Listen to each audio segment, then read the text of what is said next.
Hey guys, welcome back to a very special episode of Chuckload of Comics. Here on Social Isolation Day number 1, I figured I would make a video specifically for you, the small-time YouTuber, people like us. The Chuckload of Comics show, we run our YouTube channel on a $0 budget, and I always wanted to do multi-camera editing so I can do cool stuff like this. I can go to a cat cam at any time I want to go. We got another camera which is going to show you the interface that we're going to explain to you in just a second, and then just back to camera number 1. So if you've ever wanted to do live switching in your YouTube productions, you've probably noticed that a switcher can cost you like $1,000. Of course, professional camera equipment can cost you upwards of $2,000 per camera. This is all iPhone based. This entire thing is run on an iPad, which you see right here, and run with iPhone cameras. Now, if you're freaking out, if you're an Android person and you're bummed out, just know what I did. I just went on Craigslist because I was an Android user as well. Went on Craigslist, got some old iPhones. Anything from an iPhone 6 and up will work with this application. So you can get an old iPhone from somebody on Craigslist for like $50. So you can get 3 cameras for like less than $150. That's what I did. And I just started playing around with this application. So first thing I want to show you is how to go to the App Store and download it, and then how to connect your phone. So let's go ahead and connect some cameras and take a look at how that works. Check it out.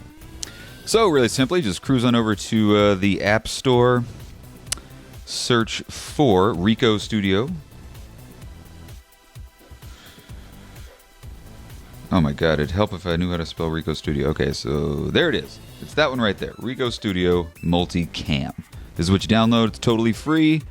Just click the download button, and now you have it. You got to download this to all of your iPhones that you will be using as cameras, and also to your iPad, which you will use as your director pad. All right, so the first thing you're going to want to do is go to the Rico Studio app, is to connect your phone as a camera. If you see at the bottom of my screen, you see that little Ric button right down there. Click that. Launch the application. It's going to ask you, do you want to use this as a remote camera or as a switcher? You're going to want to use it as a remote camera. So right now it's just going to say, please establish your connection from the switcher. Do that with all of your cameras. So just launch them, get them set to be cameras.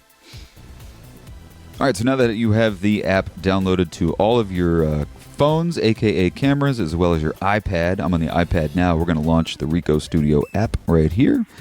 You'll see that it's asking you, do you want to use it as a camera or a switcher? This is the iPad. We're going to use it as the director pad, so we're going to use it as a switcher.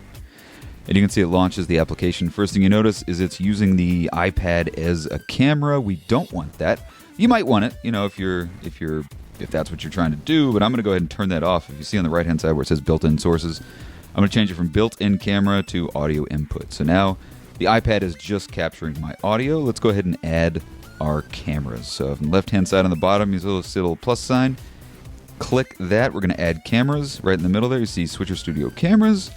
And we have an iPhone 6 ready to connect. So just select that. It's going to connect to one of our cameras. Hit done. And now you can see this iPhone 6 is now connected as a camera. Go ahead and connect all 3 of your iPhones, and we will continue with this tutorial. All right, so now that all of our cameras are connected, we've got camera 1, which is me, camera 2, which is the actual iPad application, and camera 3 still on the cat cam. So let's go ahead and explore some of the stuff inside of the application itself. So when you go to it, you're going to see this. This is, over here on the left side, these are all your sources. This is, of course, your monitor. This is what's recording. And down here, you can rifle through different focus, zooms, exposures. You can all do this while you're recording. You have an audio meter to make sure that your audio is actually recording. And you can set various bit rates and stuff if you want to up the quality of your video. So let's go ahead and take a look at how you do like multi-camera. So you can actually do like split screens. You can do lower thirds. So let's take a look at that real quick. This little plus button right here. If I wanted to add, say, a picture-in-picture. Down here you can see photo library. Well, let's add a photo. Why not? So you go to your photo. This is my photo library. We just did a show on Ahsoka Tano. So I'm going to go ahead and add that. You can zoom in on it. You can do all kinds of cool stuff. So just select your photo, hit done.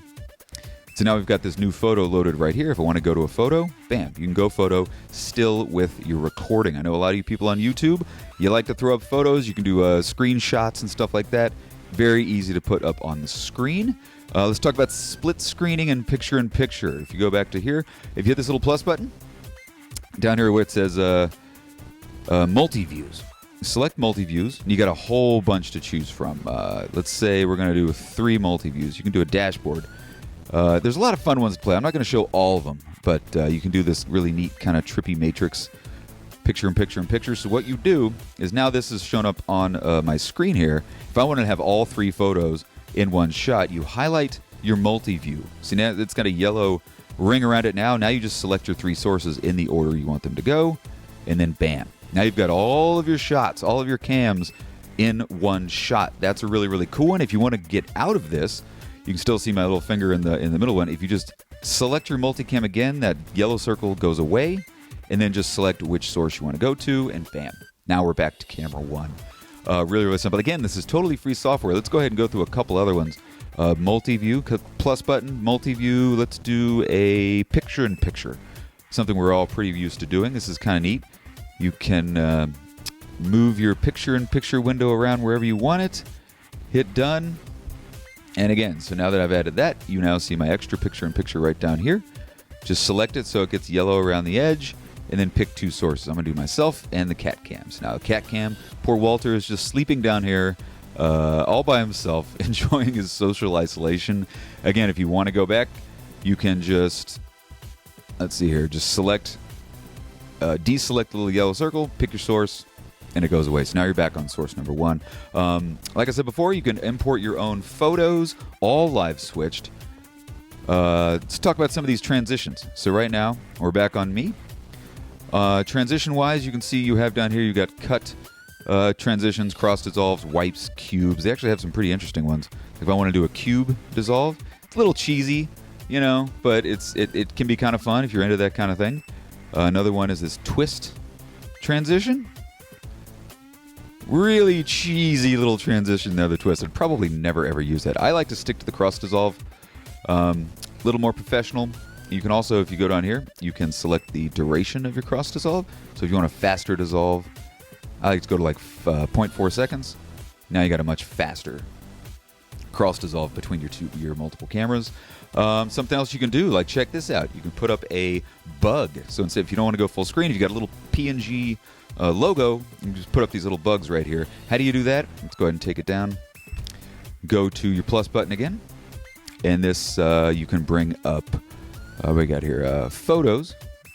So let's pick like a PNG image that I have loaded. I got this subscribe now button.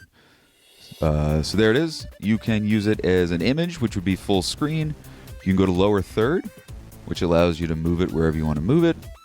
Pinch it wherever you want to go. So if I want that to go there, it now shows up down here as my extra little... you just click it and boom, you can put it up, you can take it down, you can put up other ones, you can take them down. Really, really cool. So I'm trying to think of a couple other things I can do because I'm fine with no script here, but I just want to kind of give you a basic overview of sort of what the application looks like. Going back to here, down here at the bottom, these are your controls where like this would be your bit rate, these are your transitions. This is you can actually control white balance, zoom, focus, exposure. If I wanted to tweak my focus a little bit.